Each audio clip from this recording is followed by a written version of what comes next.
For many years, Colonial Williamsburg has been a place of living history. People come from all around the world to visit and experience what life was really like in the colonial era. Tourism has made this nonprofit organization an income of $461 million annually. My purpose for this project was to find out how much of what you see and hear today at Colonial Williamsburg actually happened. As I walked the streets of Colonial Williamsburg, I felt like I was actually in the past. The reenactors walked down the streets in colonial dresses and suits. The horse and carriages were flying by. As I was receiving a tour of the governor's palace, the tour guide was giving very detailed historical facts, and I realized what he was stating was not measuring up to what I had been learning. I did research and came across a book called The New History in an Old Museum by Richard Handler and Eric Gable, which focused on how tourism has overall changed the way Colonial Williamsburg is run. It all starts with a term called social history. Social history is defined as history that concentrates upon the social, economic, and cultural institutions of people compared to cultural history. Although you may believe that everything you see and hear at Colonial Williamsburg is true, not all of it is. Stories are told at many museums are altered and fixed to add entertainment and to keep you coming back.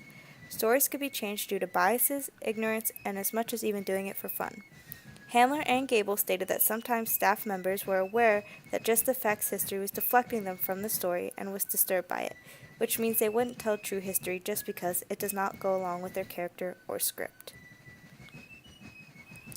Most of the buildings haven't been there as long as you think. A number of them were reconstructed from the ground up on their original sites, including the Capitol building. The Capitol building was burned down twice, resulting in a loss of state and federal documents. The governor's palace was also reconstructed after a fire. They rebuilt it off of Thomas Jefferson's drawings that he had done of the original building and other artifacts according to Williamsburg's website. The tour guide had told us that Thomas Jefferson didn't like the way the original building looked, so he designed new blueprints for the building, but the Capitol ended up moving to Richmond. After the building burned down, they found Jefferson's blueprints and just went off of that. They're completely different stories, right? The employees that work there must have some type of knowledge in colonial history, whether it includes a degree or not. It could be as much as just knowing how to sew or being a blacksmith. While they undergo training, they are not taught a specific role or specific script to follow, but as little as just questions they may be asked. So a lot of these employees may have different accounts on stories of what happened in the past. This may not seem like too big of a deal, but many people come to visit this large outdoor museum for true history, which means there are various employees telling many different stories. This goes along with many of the employees being biased. They could be telling different stories if they favored Thomas Jefferson over Alexander Hamilton. It all just depends.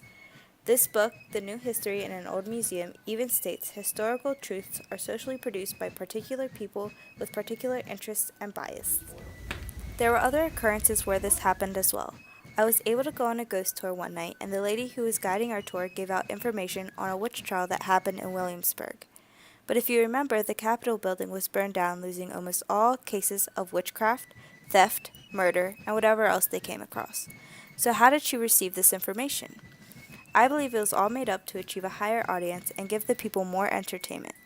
Social history is not something that is uncommon. It happens at many other places, including Jamestown Settlement, which I also visited while I was in Virginia. While it's not as big as Williamsburg, it has the same concept. All these things I've stated are examples of social history. History has always been modified and morphed in order to fit the interests of the viewers. It happens all the time and will continue to happen forever.